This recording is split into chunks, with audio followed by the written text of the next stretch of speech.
I'm Annie Stewart, and I've had a near-death experience, soul sharing, and shared death experience. My sister Katie, 365 days older than me, started it all.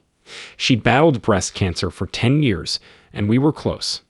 I brought her home on hospice in December 2022. Her 2 cats and dogs joined me, making 5 animals at home. Everything went great until the first week, when the animals fought. I was hospitalized for anaphylactic shock. After arriving, the nurse asked to intubate me, but I declined. She stated she'd try her best to test the medications, but it was terrible. I lost consciousness and woke up in my living room looking down at ceiling height. There was no ceiling, just grayish surrounding me. Looking down at Katie in the hospice bed, I wondered what would happen if I died now. Katie, what would happen? Everything else gave the answer. She'll be fine. It'll be okay. Then I saw the 4 cats and dogs staring at me. I asked myself, what would happen to the animals? The identical answer. They will be fine. That went, and I saw my 3 adult children looking at me. I knew I didn't like that before the question was asked. I wasn't ready to let go of my grown children. The whole event ended when I woke up and was told I could go home. Later that day, I heard talking but couldn't hear her, but could see her mouth move. I heard it from all angles. I needed help leaving the hospital, so I asked another nurse. They took me outside, which was unusual. Since I couldn't hear and felt like I was in 2 places, I pondered if I was alive or dead as I walked back to meet my nephew to pick me up. I saw a walkway with a brick wall next to it and thought, if I touch the wall and die, my hand will go through it. However, how will I feel? So my brain was working 2 ways. I kept hitting the wall, but I wasn't dead, and my nephew pulled me up. There was too much going on at home for me to worry about that. Just returned home to Katie. 2 weeks later, my friend Dawn arrived. She helped me watch Katie, and she looked at me and said, "You need a break. Go and have a shower, get some rest, go relax." So I did. As I stood in the shower, I knew my nurse friend could do anything and more than I could, so Katie was in good hands. I could unwind completely. As I stood there, I felt Katie as part of me and heard her voice say, "Haha, sis, look what I can do." I was frightened and jumped out of the shower since I didn't know what was going on. I didn't address my friend. A week later, it happened again, but I felt her becoming part of me. Because her hair was coarser than mine, I went up to touch it and thought, wow, that is Katie's hair. But I was also outside of me, in front of me, looking at this, so I was simultaneously lifting my hand and seeing myself lift it. That ceased and I continued. I informed Arinel. I was exhausted and devastated after losing my sister. It was much. Arinel told me I could tell Katie not to do it, because it's too much. So I did. As she entered the following time, I said, "I love you too much. I love you a lot, but I can't do all of this. You have to stop doing this now." She departed. She hadn't returned since. Christmas passed. Christmas came after Katie went to bed. She felt like she didn't know what happened after we talked about death. She stated nothing happening afterward is good because she wouldn't know. She hopes something great comes next. She was crying when we talked again the Thursday before she died. She said, "I get this feeling that there's going to be 2 of us going."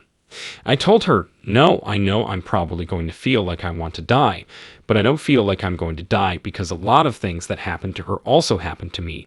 Minor things and major surgeries, the timing of having our children, and so on." Irinel was with me the night before she died, since I'd never been with a dying person. After sitting with me all night, she said she had to feed her cats and go home at 7 a.m. It was farewell to Katie. Kate had been unresponsive for 2 days, and when Arinel kissed her forehead, a tear fell. She was unresponsive, so there was still something. Arinel left, and I thought, okay, I'm now alone with Kate, and it's kind of nerve-wracking, and I don't really know how to do this.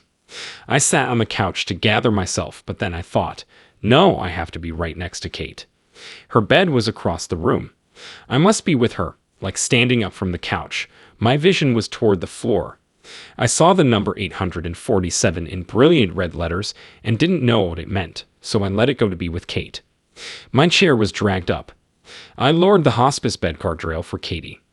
I placed the office chair against the bed, lay my head on the pillow next to her, and sang an old African song I hadn't thought about in years.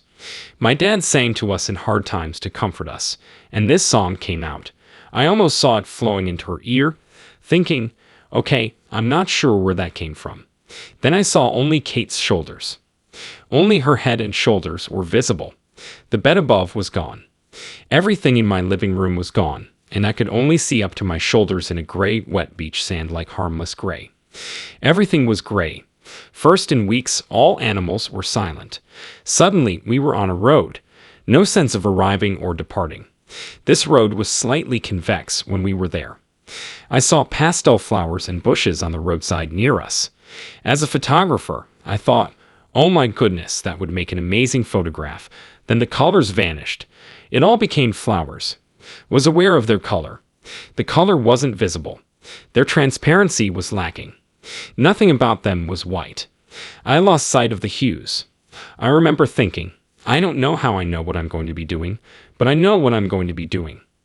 I told Katie, who was standing to my side, we weren't touching. We're on this road, but you can stand and walk again without pain. And I saw her jumping around and testing her feet and legs, and I could feel her spirit lifting. I didn't look at her, but she seemed lighter and smiled a little. I felt it all, and talking to her wasn't like talking to you. Telepathic. It came and went from my brain. I said, now this road, at the end of the road, there's a gate. We have to go to the gate, and she said, okay, give me a minute. That was her biggest problem for 6 months. I would stand back and wait for her to settle down and go on whenever she said, give me a minute, and she would do something or change position. She said, give me a minute, and we moved. I didn't notice our legs, so I don't know if we were walking. Since there was no color, I can't tell you what we wore. Everything lost color when the blooms did. But I knew Katie was there, and we went down this road, and I primarily told her she'd be okay, but that I wouldn't go with her. I'll remain with her to the end. I won't leave her alone. About halfway through, she stopped. Every now and then, she'd say, give me a minute, and we'd stop, and I could feel her pulling herself together. We hadn't glanced at each other. At halfway, she stopped and said, Annie, I would rather stay with you. I had the amazing opportunity to tell her that I'd rather she stay with me too, but we can't move backward, sideways, or stop. None are choices. We must proceed. While facing forward, I told her how much I cared about her, and how amazing she had been in my life and how she had influenced me. I passed on everything to her like a package of information.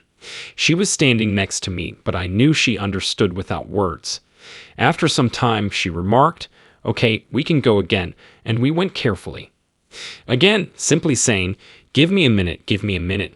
When we were about 8 feet from the gate, I would tell her, past the halfway mark, look at the gate. You can see the gate. It was a gate with a rise in the top square pillars, and nothing on the sides. The road went all the way up to the gate, and I would tell her, look, your people are waiting for you behind the gate. At one point, she stopped solid, and when I said, the people are there, I could tell she was stressed, so I told her, no, don't worry about it. Nobody's going to come and get you. Nobody's going to drag you across to the other side. We stopped 8 feet from the gate. I told her she could see my parents, nephew, friends, and other deceased family members via the fence. She tilted her head sideways and stared, then stopped and said, give me a minute. I told her to elevate her hand as in a classroom to open the gate, but before she accomplishes that, I must stand back. In that moment, I questioned how I knew, but I had to do it. I said, I'm still going to stay with you all the way to the end. I'm not going anywhere. I'm just going to be a step back from you. She said, okay, and I retreated.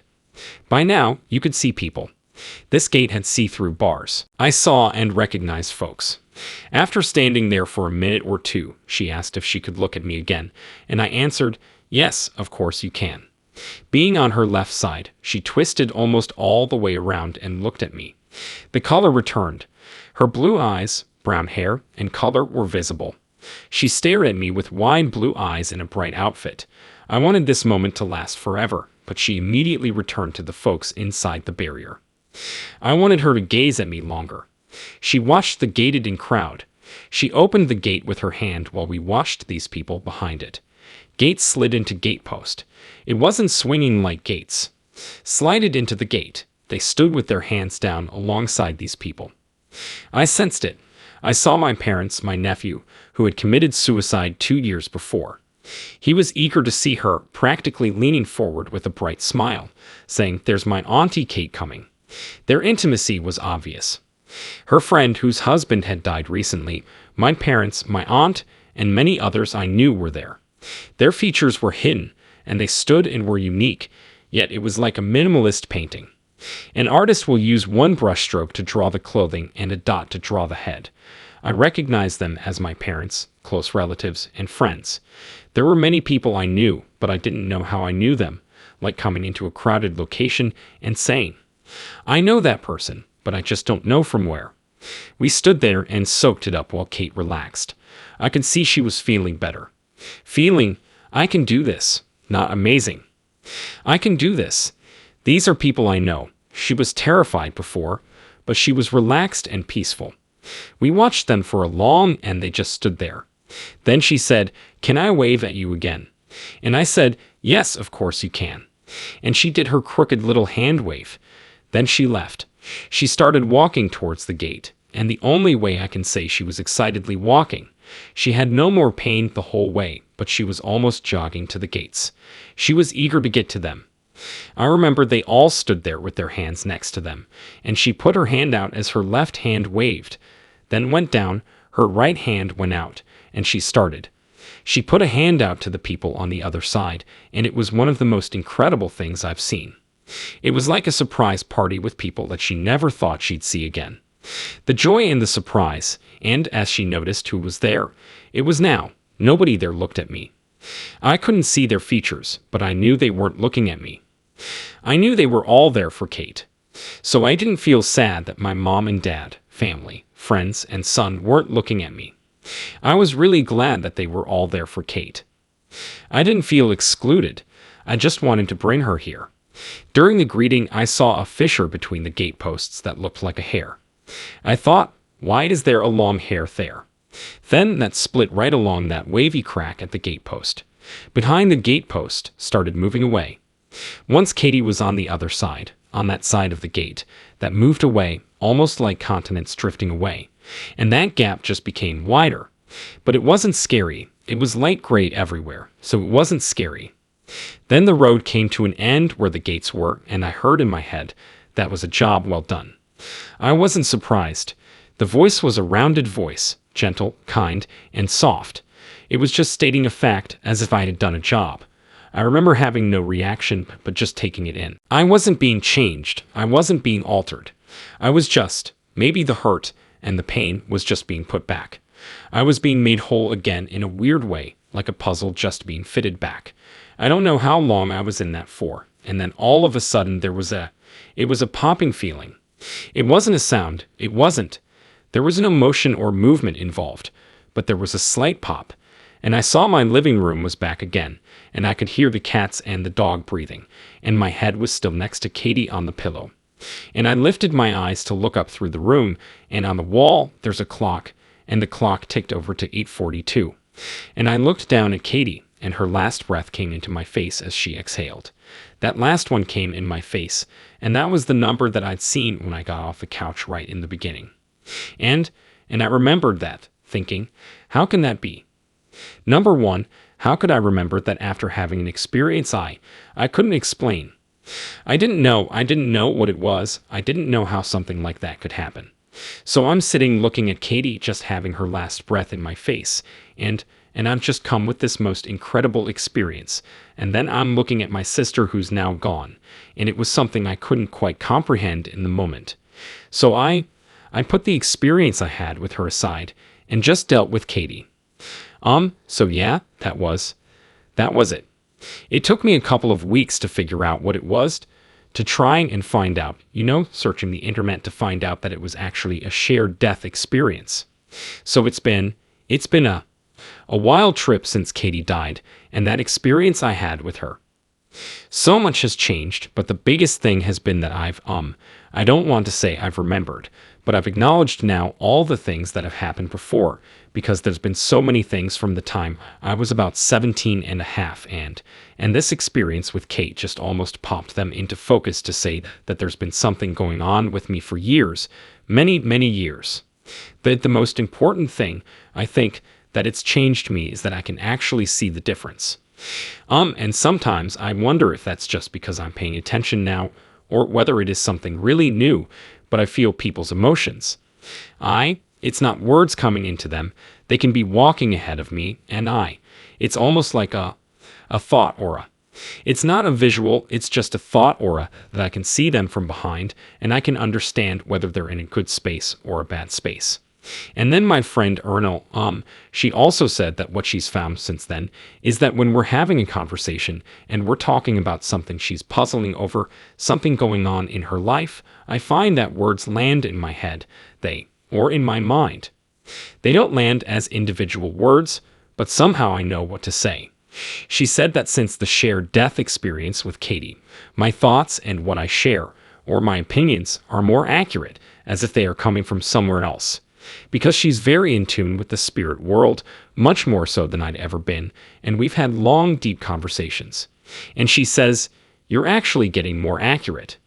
So there's a lot of things going on that I've still got to explore and just find the space and the time to do that and see if it's different now or just because I'm paying attention. But what I have noticed is a difference with hearing Kate. I can hear her. The one day I was really having a bad day, and I was throwing a bit of a hissy fit, and I was yelling at her and telling her that it's not fair that she left me here. I mean, she left me here alone. How could she do that? And she yelled at me, and I spun around because I could hear her. I thought she was standing behind me, and she yelled at me, said, "No, remember last time, you left first. Now it's your time to remain." Another time, I don't do mornings well, and I woke up and was sitting up about 6:30 or 7 o'clock, and I heard her say to me, "Get up and go to the beach to see the dolphins." Well, we hadn't seen dolphins at the beach for a couple of years, and I said no, and I lay down again. And she yelled at me again, as if she was standing next to me. I got up, I went to the beach. 20 minutes later, I was on the beach, and there I have. I walked for an hour and 20 minutes, and there's no time I didn't see a dolphin. It was the first time ever that it happened, and then the one at 3 o'clock in the morning is my magic hour, always has been, with all sorts of issues getting sorted out at 3 o'clock. And I woke up turning around in bed because I knew she was on the other side of my bed. She was standing next to my bed. So when I woke up, I was already turning around, and she was standing next to my bed.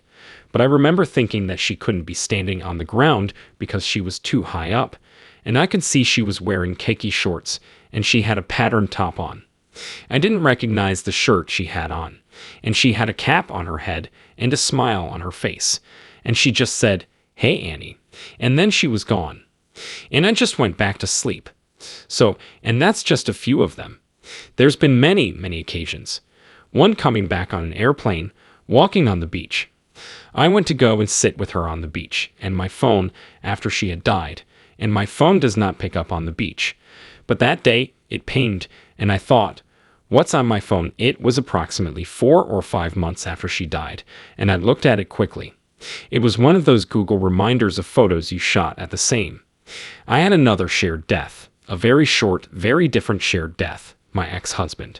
I've had many times when the phone rings. I know who's on the phone. I know who's calling before I look at it.